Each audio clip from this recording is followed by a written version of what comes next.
150 mil abortos somente em Portugal. Como lidar com a gaguez. E mulheres que adoram todo o terreno. Tudo isso e muito mais aqui no Planeta Mulher.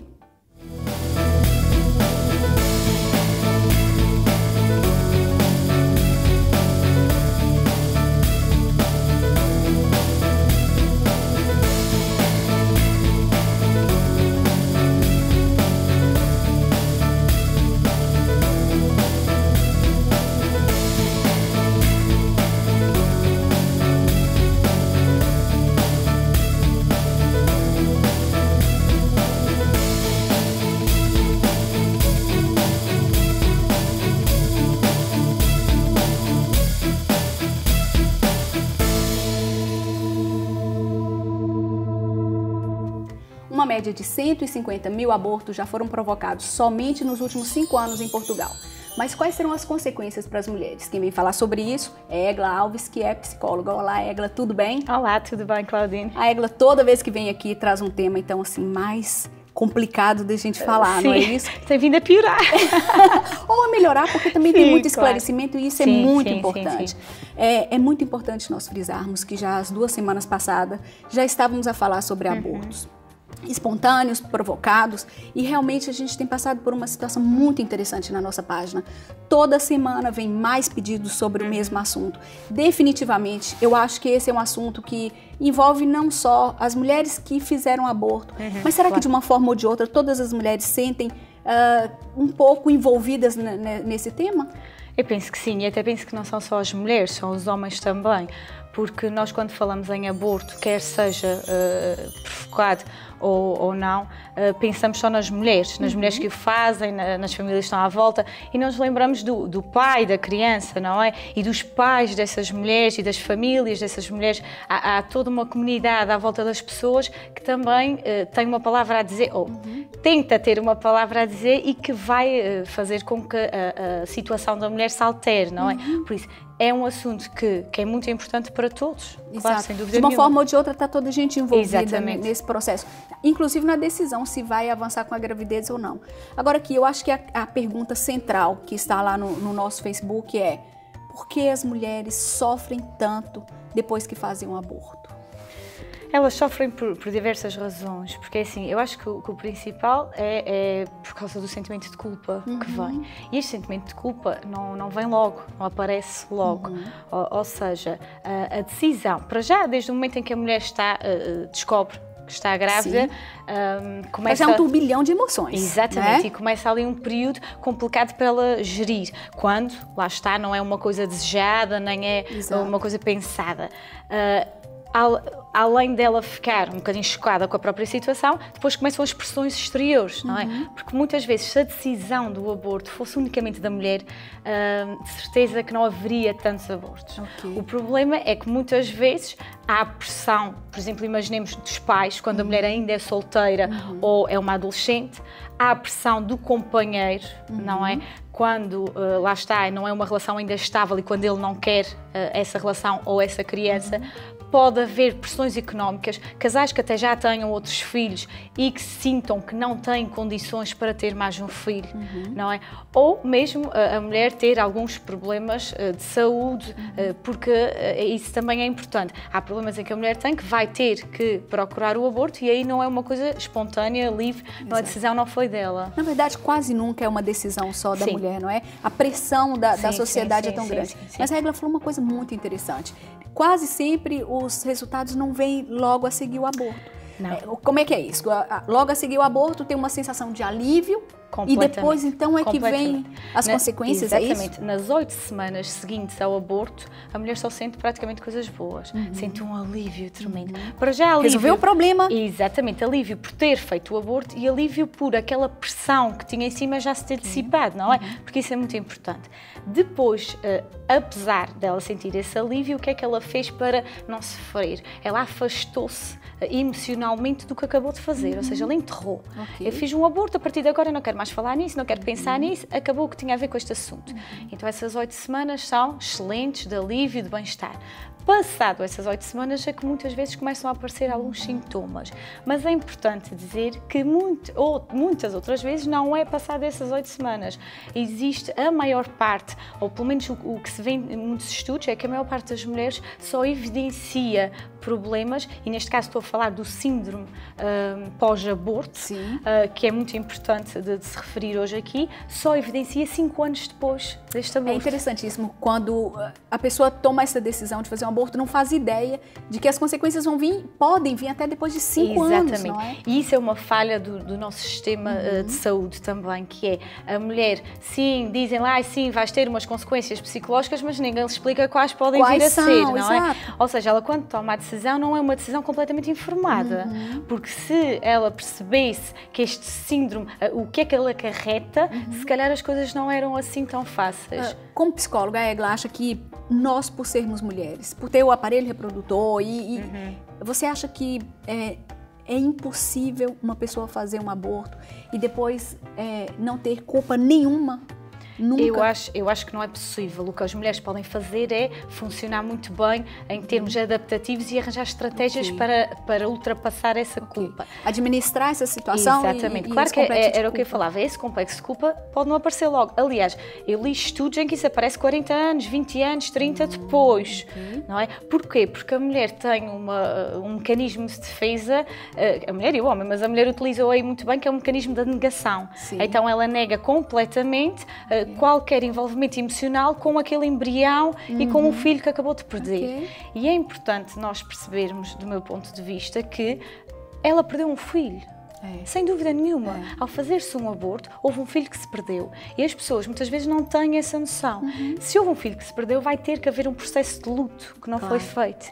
E essa já é uma estratégia? Sim, exatamente, completamente.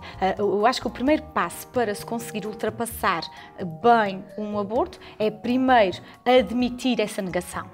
De que eu estou a negar uma situação que ocorreu e da qual eu tive responsabilidade. Assumir a minha responsabilidade na situação.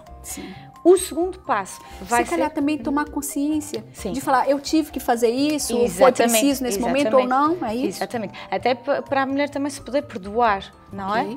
Que também nós já falamos aqui no Planeta Mulher e é um outro processo dificílimo. Completamente. E muitas vezes perdoar-se e pedir perdão a esse filho, não é? Lá está, esse processo de luto vai fazer parte desse pedido de perdão. Eu admiti que perdi um filho, fazer o luto, porque nós, quando perdemos alguém, temos que fazer um luto. Temos que, o que tínhamos investido em termos emocionais nessa pessoa ou nessa entidade, temos que o retirar, temos que conseguir trabalhar isso. E é importante fazer esse processo de luto. E depois é importante, lá está, a culpa não só contra mim, mas contra os outros, ou seja, porque muitas vezes a mulher fica com uma agressividade muito grande contra as outras pessoas, contra os médicos, contra a família que a pode não ter apoiado, contra o companheiro. E isso vai fazer com que, claro, se calhar muitas vezes a mulher tentou salvar a relação, quer seja com esta família ou com este companheiro, através do aborto, e fez exatamente o contrário, porque ela vai ficar sem poder olhar para eles. Existem outras comunidades que já fazem diferente, não é? No Japão, por exemplo, eles têm um padrão completamente diferente do que é feito aqui. Exatamente. No Japão, eles têm há 40 anos que é permitido o aborto a nível legal e eles fazem alguns rituais de despedida dessa criança, ou seja, ajudam a mãe nesse processo depois do aborto, porque eles já têm a consciência de que há um processo psicológico que vai começar a decorrer e que precisa de ser trabalhado para lá estar, para não criar sofrimento, porque isto é um sofrimento que vai acompanhar a mulher a vida toda e mesmo que ela ultrapasse com estes passos que nós até já falamos, vai ficar sempre uma sensação de vazio. Existe um evento que vai estar sempre ligado à vida dessa mulher, não é completamente. Muito bem. Só o finalzinho, recadinho para quem está lá em casa e já passou por essa situação ou pensa em algum dia passar por essa situação, não dizendo sim ou não, mas apenas mostrando para essas mulheres quais são as consequências que ela pode ter. Consequências, é importante então informar-se bem. Depressão, risco de suicídio, agressividade então contra os outros, consumo de substâncias, porque quando eu não trabalho a culpa e não deprimo, eu vou acabar por precisar de acalmar essa dor. Então essa dor vai ser acalmada com álcool, com drogas, vai também poder haver perturbações a nível de personalidade, que vão ficar para a vida toda. As neuroses, as psicoses, alucinações, flashbacks, o dormir mal e ter muitos sonhos, pesadelos neste caso, em que a criança chama, em que a criança culpa. Há uma imensidão de características que vão ser negativas. Por isso, se a mulher decidir fazer esse aborto conscientemente, então procure também ajuda psicológica uns meses depois, porque ela, mesmo que não admita que precisa, ela vai precisar dessa ajuda, porque se ela pensar que não precisa, está a fazer o que nós falamos, que era a tal negação. A negação, exato. E isso vai fazê-la sofrer muito mais anos. Ok. Ou se calhar também é fazer como nós já falamos aqui também no Planeta Mulher. Não fuja dos problemas. Exatamente. Confia em Deus, vai em frente, Exatamente. que de repente as coisas até correm bem. Não Exatamente, é isso? claro que sim. Egla, muito obrigada por estar Obrigada aqui conosco. eu. Já sabe, está sempre convocada a voltar. Obrigada. Até a próxima, então. Até a próxima. A entrevista com a Egla já acabou, mas nós voltamos já já.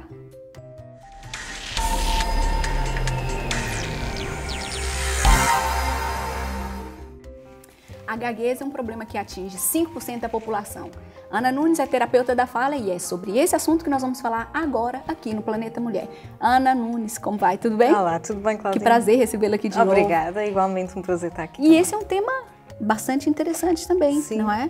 E muito mais comum do que a gente imagina. Sem dúvida. Não é? Ana, o que é, então, a gaguez?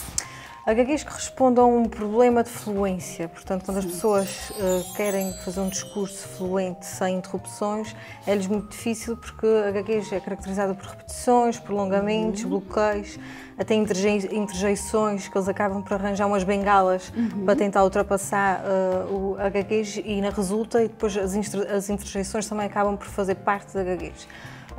E depois tem sempre movimentos associados devido à tensão, existe uma coordenação que não é correta entre a respiração e a fala e pronto, é um problema que, é como estava a dizer, é bastante comum e principalmente nas crianças é necessário ter atenção porque pode se tornar crónico e se não for feita uma intervenção a tempo, depois acaba por afetar bastante a vida social e pessoal da pessoa. Exato. Muitas crianças apresentam o problema da gaguez. Até quando isso é normal e até quando isso a gente precisa procurar um terapeuta da fala? Normalmente, quando existe gaguez, convém sempre procurar ajuda Sim. e procurar um parceiro de um terapeuta. Sim. Existe uma fase normal, que é chamada a disfluência normal do desenvolvimento, entre os 2 e os 4 anos, Sim. em que a criança poderá gaguejar de uma forma espontânea, não se percebe que gagueja e depois, da mesma forma espontânea com que aparece, vai-se embora. Vai-se embora. É um momento que ela começa a aprender muitas palavras Exato. e fica ansiosa. É um momento de grande aprendizagem para a criança e ela nem se apercebe que isso acontece. A partir do momento em que existe tensão associada, em que já tem instalado há mais de 6 meses, portanto, existe um conjunto de características que é necessário ter atenção e que às vezes os pais não têm essa sensibilidade. Portanto, é sempre bom procurar um especialista para avaliar a situação e para encaminhar ou não. E para aconselhar o pai. Sim, pode ser. Pode ser genético. Normalmente, crianças que vêm num seio familiar em que existem mais pessoas que gaguejam, o pai, um tio, normalmente têm mais probabilidades de desenvolver. Mas também existem crianças que gaguejam e adultos que gaguejam e que não têm historial na família. Ou então tem e a pessoa não sabe, lá os avós e tudo. Sim, poderá acontecer, mas normalmente é uma relação mais estreita, mais com os pais, os tios. Ok. E poderá ter uma relação genética. Pronto. Identifiquei que o meu filho tem gaguez. E depois, o que eu tenho que fazer? Eu tenho que procurar um terapeuta. Para já, a pergunta, tem cura? Ou tem tratamento? Assim, Como é que... Depende, o tratamento é a terapia da fala. Sim. Depende portanto, da altura em que foi sinalizado, depende, quanto mais velha for a criança, pior é o prognóstico. E existe esse período de remissão espontânea entre os 2 e os 4 anos, a partir do momento em que acontece há mais de 6 meses, também o prognóstico é um bocadinho mais reservado. Na fase adulta, quando existe gaguez, não podemos dizer que existe cura, mas existem muitas técnicas que nós terapeutas fornecemos que atenuam bastante a gaguez e que até fazem com que as pessoas nem notam que a pessoa tem gaguez. Mas só uma questão, a pessoa pode ficar gago depois de adulto? Ou não, isso vem sempre desde a infância? Poderá ser um acidente, por exemplo, um AVC poderá provocar gaguez, mas normalmente quando é uma gaguez crónica e quando é uma gaguez que normalmente vem sempre desde criança, não é só se for mesmo um acidente vascular cerebral que provoca um traumatismo craniano, mas tem que afetar uma área muito específica do cérebro. De qualquer das formas, em adulto, depois a parte da cura não se pode propriamente falar em cura, mas no entanto existem as tais estratégias que nós damos. Quando a pessoa está mais cansada, quando está mais estressada, mais ansiosa, é normal que as características da gaguez venham à tona novamente. Numa criança, é muito provável que haja cura e se a intervenção for o mais precoce possível, isso é bastante provável que aconteça. É muito importante falar sobre essa intervenção precoce, porque quando é criança é tudo lindinho, né? Exato. Nós adoramos, achamos engraçado e ainda ajudamos a criança. E deixamos andar, vamos lá ver se isto passa, vamos entrar para a escola e tal. Quando chega na adolescência, então é um trauma, é muito difícil. E os adolescentes são muito cruéis uns com os outros e depois em termos de repercussão social, pessoal, depois eles têm imensos problemas no futuro por causa disso. E os pais às vezes nem têm a noção da importância que tem. Ainda hoje, por acaso, fiz uma avaliação na clínica em que os pais foram por um problema articulatório e reparei que a criança estava a gaguejar. E disse, olha, este menino, mas isso eu falei não sei com quem, que me disse que tinha tido um filho e que deixou andar e depois passou. E depois realmente pode acontecer, expliquei a tal questão da desfluência normal de desenvolvimento, mas pode nascer. E depois, ainda por cima, a criança tinha tensão associada e já se apercebia que estava a gaguejar, o que é bastante, prognóstico, depois acaba por ser pior. Tem momentos que os pais não têm a mínima ideia, não é? Não fazem noção do que pode ter em termos de repercussões na vida dos filhos. Agora, então, uma questão aqui importante. O que nós não podemos fazer nunca quando alguém gagueja perto da gente? As pessoas têm muita tendência... Não, as pessoas têm muita tendência a interromper e fala com calma e respira e acabar as frases. Isso é péssimo para eles. Eu já estive numa mesa que até uma pessoa falou, olha, bebe um copo d'água que isso passa. Não, isso, para já temos que tentar ignorar um bocadinho o problema e isso é difícil, porque quando temos uma pessoa que gagueja à nossa frente, ficamos em tensão, queremos acabar a frase, já sabemos o que é que eles vão dizer e temos sempre a tendência a pôr a mão, mas isso é péssimo para eles. Portanto, o objetivo aqui é tentar ouvir calmamente, tentar fazer frases, por exemplo, no caso das crianças, fazer frases curtas, fechadas, diretas, tentar não fazer muitas perguntas ao mesmo tempo, porque depois às tantas a criança perde-se na sua desfluência, perde-se no tempo da pergunta e é péssimo. Portanto, é tentar encarar o problema com naturalidade, tentar, no caso dos pais, procurar ajuda, óbvio, e depois, consoante as estratégias que a terapeuta fornece, tentar pô-las em prática em casa, mas nunca, e calma, e respira, isso é péssimo. Já agora, como é que nós podemos ajudar uma pessoa? Nós já vimos aqui que nós não podemos ajudar a terminar a frase, mandar respirar, nada disso. Mas como é que nós podemos ajudar além de por exemplo, pais que são demasiado perfeccionistas, tentar pôr o coração à larga, como se costuma dizer, tentar porque existem crianças que, apesar de não terem historial de gaguez na família, por os pais serem demasiado perfeccionistas, serem demasiado exigentes, terem demasiadas rotinas, e vais ao conservatório, e vais à escola, e a explicação, e depois querem que eles sejam perfeitos em tudo. E isso acaba por dar uma pressão demasiado grande na criança e ela acaba por explodir, digamos assim. Como eu estava a dizer, fazer frases sempre diretas, curtas, sucintas, tentar demonstrar expressões de desagrado ou de impaciência, tentar fazer contato ocular e manter uma conversa normal. Isto, para os pais, é um bocadinho mais específico, porque vão ter sempre as diretrizes da terapeuta da fala, mas o cidadão comum, sempre que se encontrar com uma pessoa que gagueja, é agir com naturalidade. É a forma de ajudar. Exatamente. É assim mesmo.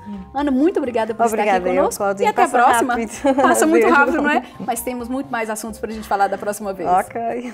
Com a Ana já tá, mas nós voltamos daqui a pouco, são só 10 segundos. Nós voltamos já já.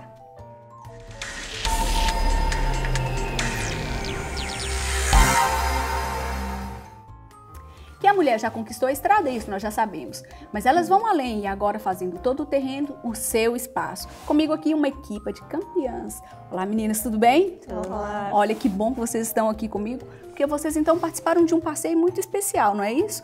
Nós temos então aqui a Graça, a Cristina e a Elizabeth. Vamos começar com Elizabeth. Elizabeth, que passeio foi esse? Portanto, este passeio que tem o nome de Azimuth, foi o primeiro passeio portanto, desta etapa que estamos a fazer e pronto, e pela primeira vez estamos a receber troféus femininos em todos os passeios da prova e pronto, a Graça ficou em primeiro lugar, a Cristina em segundo e eu fiquei em terceiro. E ficou em terceiro lugar. O que foi que motivou a Cristina a participar disso? O marido. Foi o marido? Já está há quanto tempo a participar, Cristina? É a segunda vez que eu faço. Já é a segunda vez. A primeira vez houve ali insegurança, medo? Como é que isso correu? Houve as duas coisas, insegurança e medo. Foi? Mas esta segunda vez já correu melhor e já houve mais entusiasmo da minha parte. Como eu estava assim um bocado insegura da primeira vez, esta vez já correu melhor. Esse é um troféu dedicado só às mulheres, o troféu Naturhaus. Você acha que motivou um pouco mais você participar? Você acha que você se sentiu um pouco mais valorizada? Sim, e já vamos para a prova com outro sentido. Não é só agora uma prova de homens, mas também de mulheres em que podemos competir entre nós. Claro, claro. Para eu entender melhor, vocês vão sempre com um homem no mesmo carro, sim, não é isso? Neste caso, sim. Pronto. Como é que é essa relação? Me parece muito difícil. É muito tenso. Porque vocês são... Graça, você que foi o primeiro lugar. Nós já vamos voltar aí, Cristina. Como é que foi essa história com o marido? É com o marido? É com o marido. Ai, ai, ai. Então, foi calmo? Tentamos ser uma equipa, Sim. mas calmo não é. Não. Não. Não é calmo. Consegue Somos uma diferenciar? equipa, mas temos pontos de vista diferentes. Ele já faz todo o treino há muito mais tempo, sabe muito mais do que eu. Pois isso também influencia. Você aprendeu muito com ele? Eu aprendi muito com ele, mas também quero quando entro no Jeep, ele é o condutor, eu sou o navegador e ele tem que respeitar o que eu vou dizer. E neste caso, posso me enganar e às vezes as coisas quando não correm bem, como acontecer, por avarias, não correr bem, ele fica estressado, discutimos muito. Discutimos muito. O que é mais difícil, no todo terreno ou lá em casa? No todo terreno. Lá em casa não discutimos. Ai, que engraçado. A Cristina sente-se assim poderosa quando está lá no passeio? Sim, principalmente quando ele engana-se. É a revanche? É a revanche. Elizabeth, como é que é a sua sensação de estar lá?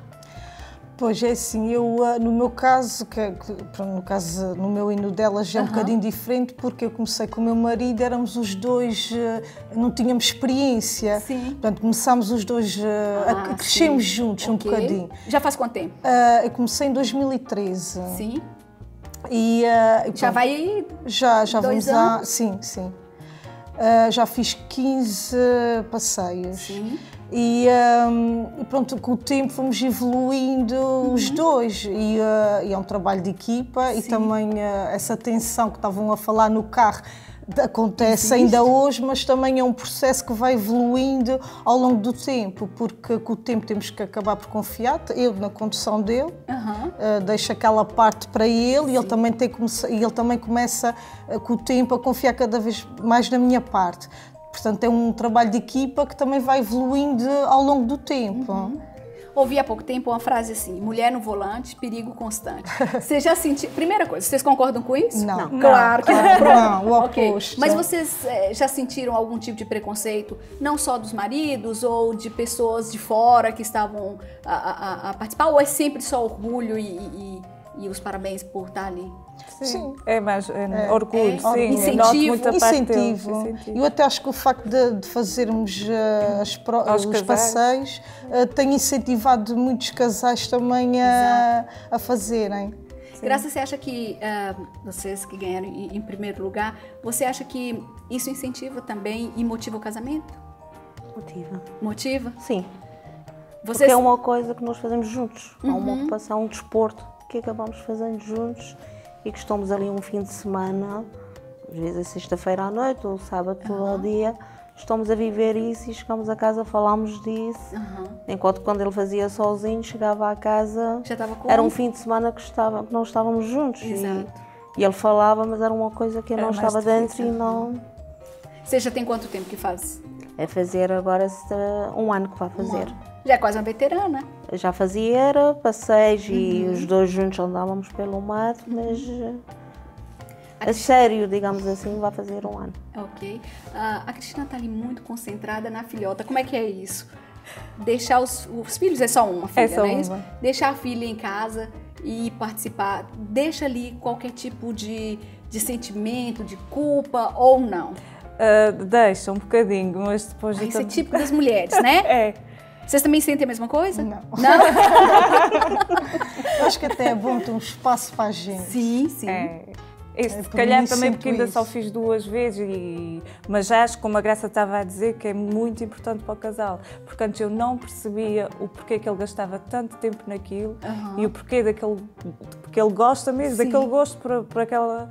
E agora já consigo perceber e É estimulante e já estou a começar a criar um gosto por aquilo. Pronto, mas agora eu quero que vocês me expliquem que troféu é esse aqui e de quem é? É da Graça? Este é meu. Muito bem. Ganhou agora nesse último passeio. Sim, sim. Não é? E aqueles ali? A Cristina é engraçada porque a Cristina participou. Você me disse que já é o 2º passeio É o 2º passeio. e já ganhou em 2º lugar. Sim. Ou seja, isso está muito bom no ranking. Eu acho que o trabalho é quase todo dele, que ele ajuda-me muito, mas é um bom começo. Mas o prêmio é seu, não tem Sim. jeito. Pronto. Como mulheres, vocês acreditam que de uma forma ou de outra, vocês são mulheres que inspiram as outras mulheres por fazer algo que é a verdade? A grande parte das mulheres não se aventura? Sim. Esperamos bem que sim. Sim, que é para haver mais mulheres também a fazer. E não só Mais isso? mulheres a fazer ao volante, Sim. como navegadora. O que é melhor para vocês na hora que vocês estão lá nos passeios? O convívio. Eu convivo. Sim. O convívio. E a adrenalina também, Adrenalina, muitas vezes. sim. Passamos por alturas bastante difíceis. Sim. E no fim é motivante sentir Claro. aquela adrenalina toda. A Graça, que estava ali muito concentrada. Quem era a Graça antes de participar desses passeios, todo terreno, e quem é a Graça de agora? A mesma. Não mudou nada, Não. não? Eu sempre gostei. Sim. Sempre gostei de conduzir, sempre gostei de carros, Aham. por isso não... E por que demorou tanto começar? Porque só tínhamos um Jeep e eu Ah, fazia com outra pessoa. Pronto, faziam o campeonato todo, mais a sério. Sim. E quando resolvi fazer comigo, a iniciar, eu já sabia que não era para andar na frente e para ganhar aquela competição que ele tinha. Mas teve sempre o bichinho ali, sempre quis? Sempre fui ver as provas, sempre gostei. A Cristina. Existe uma Cristina antes e outra depois? Eu sinto-me mais confiante, principalmente para fazer um novo desafio. Acho que isto para mim tem sido muito bom, para a minha autoestima. Muito bem. Elizabeth. Sim, a nível de passeios, sim, porque eu ao princípio praticamente aprendi foi no terreno e com o tempo sinto mais confiante. E pronto, e também na gestão de tudo o que os navegadores têm que fazer naquele espaço de tempo, e tinha muita dificuldade em gerir o tempo, com as distâncias e as coordenadas, e depois também com o tempo fui evoluindo e a concentração também foi, o tempo de concentração foi aumentando. Muito bem. Se tivesse um recadinho muito curto que vocês pudessem mandar lá para as mulheres lá em casa que estão lá todas sentadas agora no sofá, vamos assistir, qual seria? Graça? Façam tudo ao terreno. Façam todo o terreno. Muito bem dado o recado. Cristina. E com os maridos, que é muito engraçado. Muito bem lembrado, Elizabeth. Sim, para fazerem, que é divertido. Fazerem o todo terreno com os maridos e de preferência com os filhos. Algum de vocês, um filho também participa ou não? Não? Muito bem, mas é uma atividade para a família toda também, não é isso? Sim, sim. Pode ser. Muito bem, muito obrigada por estar aqui. Obrigada. Que vocês tenham ainda muito mais sorte, que continuem então ganhando mais troféus, estão de parabéns e continuem mesmo nessa trilha que é muito engraçada. Parabéns. Obrigada. O Planeta Mulher termina aqui com essa equipe de campeãs e na semana que vem estamos de volta, você já sabe, sempre aqui na Azores TV.